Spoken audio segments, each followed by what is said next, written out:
Hi everyone, we have talked about placenta, we've talked about amniotic fluid, fetal membranes, cord. Now we should talk about that growing conceptus, that is fetus. So in this video, I'm going to talk about fetus, and in fetus, I'm going to talk to you about fetal hematopoiesis, fetal circulation, fetal lung maturity test, and certain important landmarks in fetal development. If you compare this video with the video of Marrow Edition 5, you will see that certain parts related to fetal biometry, they are missing in this video. So over here, fetal biometry I have covered in OBS and radio integrated session. So if you are looking for abdominal circumference, crown rump length, BPD, the details of all these things, then you should look in the video OBS and radio integration, right? So let's talk about fetal hematopoiesis. For fetal hematopoiesis, you have to know just the basics. So divide your page into 3. Make a table which has got 3 columns. First is the duration of pregnancy, then the main site of hematopoiesis and the main hemoglobin. So please remember, yolk sac is the main site of hematopoiesis up till 6 weeks of pregnancy. Right, and when yolk sac is the site for hematopoiesis, very primitive hemoglobin is formed like Portland hemoglobin, Gover 1 and Gover 2. Right, now from 6 weeks onwards, liver starts producing hemoglobin. That means now there is going to be extramedullary hematopoiesis. Although we say that liver is the main site, but then spleen will also start producing RBCs from 6 weeks onwards. So there is going to be extramedullary hematopoiesis or erythropoiesis. And now the main hemoglobin which will be formed will be HbF, which has got alpha 2 and gamma 2 as its the chains. Then from 20 weeks onwards, bone marrow also starts producing hemoglobin, and the main hemoglobin which bone marrow is going to produce will be HbA. Right? Now when a fetus is born, so fetal hemoglobin, it is alpha 2, gamma 2. Now at term when the baby is born, so at that time the percentage of HbF is 75 to 80%. So at that time a newborn has 16 to 18 grams per dl of hemoglobin, and out of the 16 to 18 grams of hemoglobin, 75 to 80% is HbF. Right? So at term or at the time of birth rather. At the time of birth also this is the amount of HbF which is present. But at 6 months of birth, then it is, HbA is going to come into action, and now after 6 months, HbF will be hardly 1%. Right, so it will be less than 1% like it is in adults. So when a newborn baby is born, at that time total hemoglobin is 16 to 18 grams per dl, and out of this total hemoglobin 75 to 80% is HbF, and by the time baby is 6 months old, only less than 1% is HbF. Now, what is the difference between HbF and HbA? Please remember that HbF is alpha 2, gamma 2. Its oxygen affinity, it has more oxygen affinity in comparison to HbA. Right? Its oxygen affinity is more, and that is why oxygen dissociation curve of the fetal hemoglobin, it lies to the left of maternal curve. Right? Then other things which you have to remember is that it has got low 2,3 DPG and it has low carbonic anhydrase. Low carbonic anhydrase. So it has higher affinity for oxygen. The oxygen dissociation curve is going to lie to the left of the mother's oxygen dissociation curve, but it has low 2,3 DPG and low levels of carbonic anhydrase. A characteristic of fetal hemoglobin is that it is resistant to acid and alkali. right? So if you add acid to fetal hemoglobin or alkali to fetal hemoglobin, it is resistant to it. It is not going to undergo denaturation, right? Now, this property that it is resistant to acid and alkali, it is used in two tests. Number one, it forms the basis for Singer's alkali denaturation test,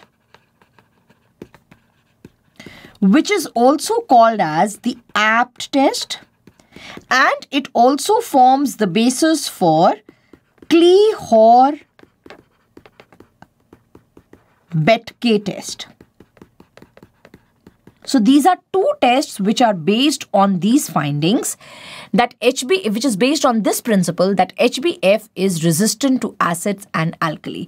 Now, APT test, what is it used for? It is used to differentiate Vasa previa from placenta previa, right?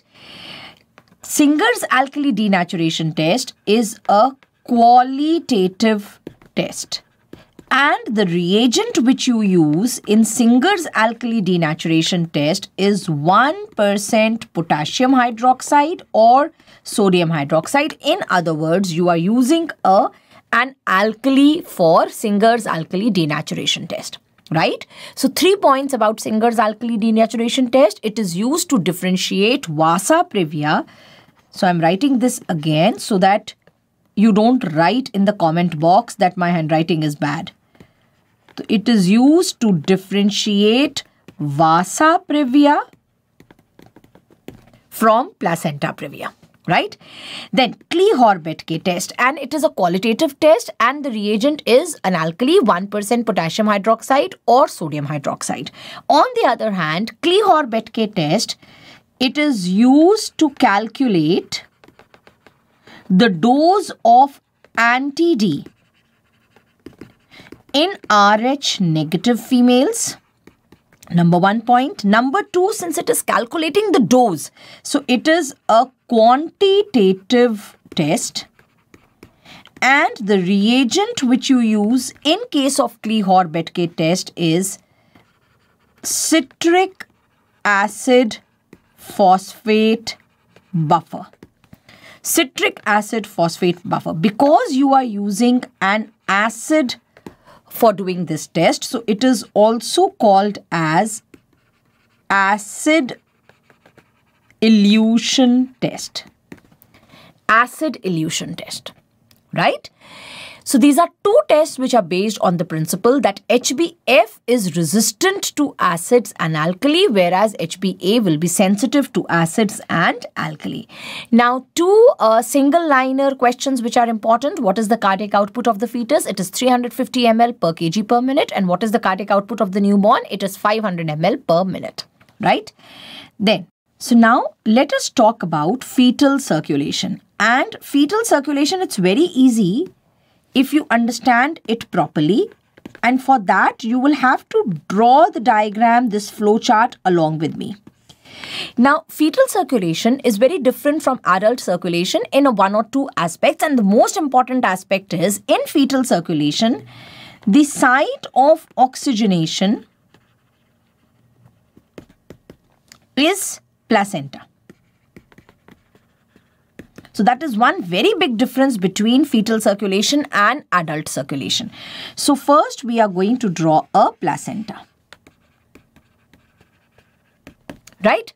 Now the second difference. Normally in adults it is the arteries which carry oxygenated blood. Over here it is the vein which is going to carry the oxygenated blood. So from placenta, oxygenated blood will be carried by umbilical vein, right? And this umbilical vein, they ask you what is the oxygen saturation? It is 80% oxygen saturation. Clear to all of you till here? That one difference is placenta is the site for oxygenation. Second difference is umbilical vein is going to carry the oxygenated blood. Now what this umbilical vein is going to do is, this umbilical vein is going to shunt this blood. Maximum blood from umbilical vein is going to go into ductus venosus, right? And hardly 8 to 10% blood is going via portal sinus into the liver. So via portal sinus, hardly blood is going to go into the liver. Maximum blood via ductus venosus is going to go into inferior vena cava. Right? So, what did umbilical vein do? Umbilical vein, maximum blood it is sending to ductus venosus, and from ductus venosus, maximum blood is going into inferior vena cava. Now, because umbilical vein was, it had a rich oxygen saturation. It had very high oxygen saturation. Same is going to be ductus venosus. Ductus venosus will also get a very good oxygen saturated blood. And so, inferior vena cava is going to get oxygen saturated blood from ductus venosus. But then, inferior vena cava also receives blood, the deoxygenated blood from liver, right? So, inferior vena cava is getting deoxygenated blood from liver. It is getting oxygenated blood from ductus venosus. So, in inferior vena cava, there will be oxygenated blood. Oxygenated blood is present on the medial side of inferior vena cava, and there will be deoxygenated blood also, and this deoxygenated blood will be present on the lateral side of inferior vena cava. Now, this deoxygenated blood which inferior vena cava has got, this deoxygenated blood is coming from liver plus from lower limbs. So, deoxygenated blood is coming to inferior vena cava from lower limbs and from liver. Whereas oxygenated blood is coming, so you can draw it like this also, that oxygenated blood is coming to inferior vena cava via ductus venosus. Right, now what is going to happen? Now this inferior vena cava is going to take the blood into the right atrium. So from inferior vena cava, blood goes into the right atrium. Now what this right atrium does is, right atrium, the oxygenated blood which was coming, right atrium, what it is going to do, the oxygenated blood via foramen ovale, it will send it into the left atrium. Right? So what has right atrium done? The oxygenated blood which was coming from the medial side of inferior vena cava via foramen ovale, it is going to send it into the left atrium. Right? Left atrium is going to send this blood into left ventricle. And left ventricle is going to give this blood to aorta. Right, left ventricle is going to give this blood to the aorta, and from aorta it is going to go into systemic circulation. Right? Till here, have you understood? This passage you have understood? What has happened? So, umbilical vein has taken blood to the through the ductus venosus. It has diverted maximum blood to inferior vena cava. Inferior vena cava's oxygenated blood was taken up by the right atrium, and right atrium via foramen ovale sent it to the left atrium, and left atrium sent it to left ventricle. Left ventricle has sent it to aorta and systemic circulation. Now, aorta is going to give it to the systemic circulation. Now look at the other arm. The other arm is that what right atrium is doing. Right atrium via the tricuspid valve, it is sending the partly deoxygenated blood to right ventricle. Right? So, via tricuspid valve, the deoxygenated blood, which was not very rich in oxygen, it has gone to right ventricle. Now, what is right ventricle going to do? Right ventricle is going to give this blood to pulmonary artery. Right? Now, all of you know that pulmonary artery has to carry blood to the lungs. Right? So, ideally, maximum blood from pulmonary artery should go to the lungs. But because lungs is not the site of oxygenation, so pulmonary artery is going to give only 10% of its blood to the lungs. And this blood from the lungs is going to come into the, not via foramen ovale. So foramen ovale, it was written over here, not via foramen ovale, but it is going to come into left atrium. So you can write foramen ovale here. Foramen ovale is present between right atrium and left atrium, right? So what is lungs doing? Lungs, whatever blood it is already getting deoxygenated blood, and again that is going to get more deoxygenated, and that deoxygenated blood it is sending to left atrium. So left atrium was getting oxygenated blood from right atrium, and it is getting deoxygenated blood from the lungs, and entire blood is going to left ventricle, and from there it is going into the aorta. Now, this is only 10% of the blood. Where is the 90% blood which pulmonary artery gets? So 90% of the blood which pulmonary artery gets via ductus arteriosus, it goes directly into the aorta. Yes?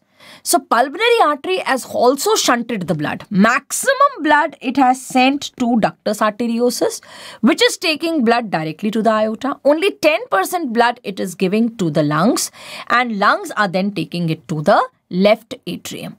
So have you understood this? That how is fetal circulation happening and how is it different from adult circulation? So in fetal circulation, we have certain shunts, like we had over here ductus venosus, right, which was a shunt between umbilical vein and inferior vena cava. Then there is a shunt foramen ovale, which is a shunt between right atrium and left atrium. And then you have a shunt ductus arteriosus, which is connecting the pulmonary artery to the aorta. Clear? Okay. Now, blood which has gone into the aorta, which will be mixed now. It will be oxygenated also, and it will have deoxygenated blood also. So this mixed blood is going to go into systemic circulation, and the deoxygenated blood via the two umbilical arteries is going to come back into the placenta. Right? Clear to all of you? This is how fetal circulation works. So this is what I wanted you to know about fetal circulation. Now I want you to know about certain important events which happen in fetal development. So first important, these are just single liner questions which you may be asked. Fetal breathing movements, when are they seen? Fetal breathing movements are seen by 11 weeks. Fetal swallowing movements, they are seen by 10 to 12 weeks. Then fetal urine production. See, fetal urine production can be seen as early as 8 to 11 weeks. But definitely you are going to see it by 12 weeks. So earliest you can see it between 8 to 11 weeks. But definitely fetal urine production happens by 12 weeks. Now urine is going to happen by 12 weeks, but meconium production by the fetus happens by 16 weeks. Now fetus starts doing limb movements by 7 weeks, but then please do not confuse it with quickening. What is quickening? Quickening is perception of fetal movement by mother. Right? So fetus starts moving the limbs by 7 weeks. But mother is not going to feel the fetal movements at 7 weeks. When mother feels the fetal movements, that is what is quickening, right? And quickening happens in a primigravida female by 18 weeks and in a multigravida female by 16 weeks. Right, so there is a difference between when the fetal limb movements begin and when mother starts feeling it. When mother starts feeling it, that is called as quickening. That is perception of fetal movement by mother. So over here, this what I have written, I am writing it again for you. It is perception of fetal movement by mother. right? Now, fetal cardiac activity. Fetal cardiac activity is seen by 5 weeks. Now, again, the concept which I have been telling you so many times. 5 weeks of gestation means, 5 weeks means after how many weeks of fertilization? There is a difference of 2 weeks between gestational age and the day of fertilization. So, 5 weeks of pregnancy means 3 weeks after fertilization, right? So, if you have forgotten the concept, again over here for you. So, this in OBS, we are assuming that the cycle length of the female is 28 days. On 14th day, ovulation happened. On 14th day, fertilization happened. On 28th day, she had her missed period. This will be the first day of last menstrual period, and from here pregnancy is calculated. Right, so pregnancy is calculated from first day of the last menstrual period, whereas fertilization happens 2 weeks after the time after the first day of the last menstrual period. Right, so there is a difference of 2 weeks between gestational age and between the day of fertilization. So, if any event is happening at 5 weeks gestational age, it is going to happen 3 weeks after fertilization, right? 3 weeks after fertilization means day 21 after fertilization. 3 weeks means 21 days. So, in your options, it will be given to you fetal cardiac activity begins by. So, either it will be written as 5 weeks of pregnancy, 5 weeks of pregnancy, or it will be written as 3 weeks after fertilization or 21 days after fertilization, right? So these concepts are very, very important. So many times I have told you these concepts, don't forget them. Surfactant production. Surfactant production begins by 20 weeks, but then there is a second MCQ. When can surfactant be seen in amniotic fluid? Surfactant can be seen in amniotic fluid by 28 weeks. Right? Then, when does gonad formation happen? Please remember, gonad formation begins by 7 weeks. Initially, the testes are formed earlier than the ovary. So, testes are formed by 7 weeks and ovaries are formed by 8 weeks. Internal genitalia are formed by 10 weeks and external genitalia can be recognized by 12 weeks. Now, there is a difference over here. As far as gonads are formed, testes are formed earlier than ovaries. But when it comes to external genitalia, female external genitalia are formed earlier than male external genitalia, right? So, female external genitalia are formed earlier, testes are formed earlier, right? Clear? So, it's the other way around. In gonads, it's the male gonad which is formed earlier, and in external genitalia, it's the female external genitalia which is formed earlier. A few important things about hormone production. Insulin production in a fetus begins by 12 weeks. HPA axis is also formed by 12 weeks, but glucagon synthesis begins by 8 weeks. So, these are a few important landmarks which you need to remember. Coming to fetal lung maturity test. Now, normally we don't need to do a lung maturity test. Lung maturity tests are needed only in those cases where a patient has gone into preterm labor and I want to know whether the lungs of the baby are mature or not. Now, for performing the lung maturity test, I have to take out amniotic fluid, and on amniotic fluid, we do the lung maturity tests, right? So that means, how am I going to take out amniotic fluid? I'm going to take out amniotic fluid by doing amniocentesis. And when am I going to do this amniocentesis? I'm going to do this amniocentesis in 3rd trimester if the patient goes into preterm labor. So another way of asking this question is, what is the indication for doing amniocentesis in 3rd trimester? So the indication for doing amniocentesis in 3rd trimester is when you want to know about the fetal lung maturity tests. So all the fetal lung maturity tests which I'm going to do, I'm going to take out amniotic fluid through amniocentesis, and then I'm going to perform the lung maturity test. Right? Now, one of the most commonly done lung maturity test is a lecithin upon sphingomyelin ratio in amniotic fluid. So, I'm going to do amniocentesis, I'm going to take out amniotic fluid, and I'm going to check the ratio of lecithin is to sphingomyelin.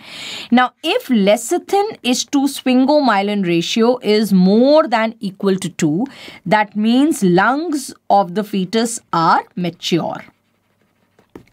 And if lecithin upon sphingomyelin ratio is less than 2, then that means lungs are not mature. Right? And that's the most commonly done test. So, more than equal to 2 or less than 2. Right? But this is not the best test. If they ask you which is the best test or the most specific test, the best test or the most specific test is phosphatidylglycerol in amniotic fluid. If phosphatidylglycerol is present in amniotic fluid, that means lungs of the fetus are mature. But if phosphatidylglycerol is absent in amniotic fluid, that means lungs are not mature. Right? Now, this question, they're not going to ask you like this. This question, they are going to ask, what is the best lung maturity test done in diabetic mother? Now, whether they ask you diabetic mother, whether they ask you a normal pregnant female, whether they ask you PIH, in any case, the best lung maturity test always is phosphatidylglycerol in amniotic fluid. Right? Then comes third test, which is lamellar body count. What is lamellar body count? Lamellar bodies, they are packets of surfactant. Right? So, they are packets. These are small packets of surfactant which are present in amniotic fluid. So, this is the storage form of surfactant. Right? And all of you know that lung maturity is related to surfactant. Surfactant is secreted by type 2 pneumocytes. And what does surfactant do? Surfactant reduces the surface tension of the lungs. And surfactant in itself is a soapy material. It has got a very greasy character, a soap-like character. And it reduces the surface tension in the lungs. So, if surfactant is present in good quantities, then once the baby is born, the surface tension of the lungs decreases, and so the baby is going to take in the air, so the lungs are going to inflate. Right? And when baby is going to exhale, because surfactant is present in good quantities in a matured lung, so the surface tension of the lungs is less, so the exhalation is going to be very smooth. Right? So again, baby is going to inhale, the lungs are going to inflate, and again, baby is going to exhale, the lungs are going to deflate in a very, very smooth manner. On the other hand, if there is a baby in whom surfactant is less, right? So the surface tension is not less. So in that case, exhalation will be normal. Inhalation is going to be normal. The lungs are going to inhale normally. But when the lungs are going to exhale, that exhalation is going to be very erratic, right? It is going to exhale suddenly. The surface tension is very high. So this is not going to be a very smooth process. Exhalation is going to happen erratically. Right? And because exhalation is going to happen in a very erratic manner, that is why it is going to lead to respiratory distress syndrome. So, whenever I want to know about lung maturity of the fetus, I am basically trying to know whether surfactant is present in good quantities or not. And since lamellar bodies are the storage form of surfactant, I can see what is the lamellar body count in amniotic fluid. Now, if lamellar body count is less than 15,000 per microliter, that means the lungs are not mature. And if the lamellar body count is more than 50,000 per microliter, that means the lungs are mature. But if the lamellar body count is between 15 to 50,000, then that is an undeterminate result, which means either the lungs may be mature or may not be mature. right? So lamellar body count is not a very good test, because if the levels are coming between 15 to 50,000, I'm stuck. I don't know whether the lungs are mature or whether the lungs are not mature, right? Then comes the next test, and that is shake test, bubble test, or Clement test. This is an outdated test, right? And this was the only bedside test. So in this test, what you do is you take amniotic fluid and alcohol in a test tube and you shake it. Now, just now I told you surfactant is a soapy material. Obviously, if you are shaking something which is soapy, what is going to happen? Bubbles are going to be formed. So on shaking it, if bubbles are formed, then we say that the lungs of the fetus are mature. And if bubbles are not formed, then we say that the lungs are not mature. Right? But again, this is a very primitive test and it's outdated. Again, one other test which is outdated is Nile blue sulfate test. Now, this Nile blue sulfate test, it is based on the principle. See, all of you know that the baby is surrounded by amniotic fluid. So there is a pool of amniotic fluid which is, surrounding the baby. So fetal skin cells are present in amniotic fluid. So the principle is fetal skin cells, they are present in amniotic fluid. And we presume that if phospholipid, PL is phospholipid, if phospholipid is present in skin cells, phospholipid will also be present in fetal lungs. In other words, the lungs will be mature. Right? This is the presumption which we make, that if phospholipids are present in skin cells of the fetus, then phospholipids will also be present in the fetal lungs and the lungs are going to be mature. So how am I going to test this? What test am I going to do? I am going to do amniocentesis. Right?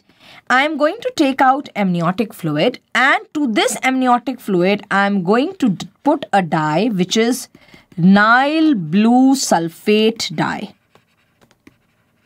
Nile blue sulfate dye. Now, when you put Nile blue sulfate dye, the skin cells which have phospholipids, they turn orange in color. Right?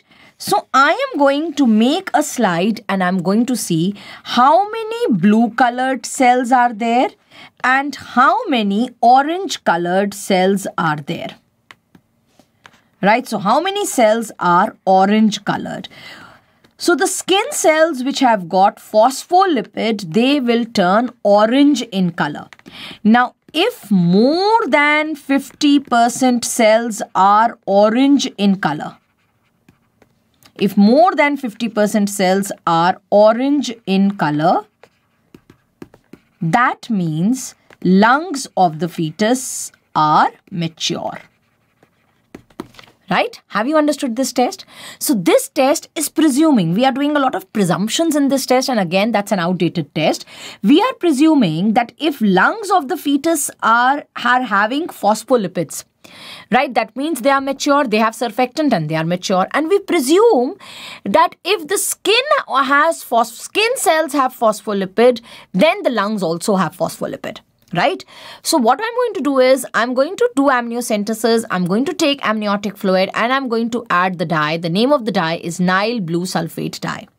Right? When I'm going to add Nile blue sulfate dye, the skin cells will take up blue color, but those which have got phospholipids, they are going to take up orange color. And if I see that more than 50% cells are orange in color, that means they have phospholipid, and that means lungs of the fetus are mature. Now, there are two things where you get wrong in this question. Two very, very important points where you do a mistake whenever you are asked about this test is, number one, you say that this test is for skin maturity, for testing the skin maturity. Please, bacho, there is nothing called as skin maturity, and we don't want to know whether the newborns, whether the fetal skin is mature or not, right? Why would I want to know whether the skin is mature or not? So Nile blue sulfate test, although I am testing the skin cells, I am testing for lung maturity and not skin maturity. Number one. Number two, the mature cells are going to be orange in color and not blue in color. So in the options, they say that mature skin cells or skin cells with phospholipids, they appear dash in color, and they will say you blue in color, and immediately you're going to mark the answer as yes, they will appear blue in color because you know that it is a Nile blue sulfate dye. So you think that the mature cells or the cells which have got phospholipids, they will become blue in color. No, but they become orange in color. So these are two things which you have to remember about this Nile blue sulfate test. Now, apart from that, you just have to remember two more tests. One is phosphatidylcholine choline test. Now, if phosphatidylcholine choline, it is present more than 500 nanograms per ml in amniotic fluid, then we say that the lungs are mature. Right, just the value you have to remember, no details. So if phosphatidylcholine is more than equal to 500 nanograms per ml, or if optical density is more than equal to 0.15 at 650 nanometers, then we say that the lungs are mature. So total, I have told you 7 tests. Right, total there are 7 tests for lung maturity. These 7 tests you have to remember. Right, now this brings me to the end of this video. Now tell me one drug which can accelerate the fetal lung maturity. What is that drug? The drug which can accelerate fetal lung maturity is corticosteroid. Corticosteroid is a drug which can accelerate fetal lung maturity, and everything about corticosteroid, their dosage, when it has to be given, everything I have told in the video on preterm labor. Right, so this was a very, very short video. Take care. Bye.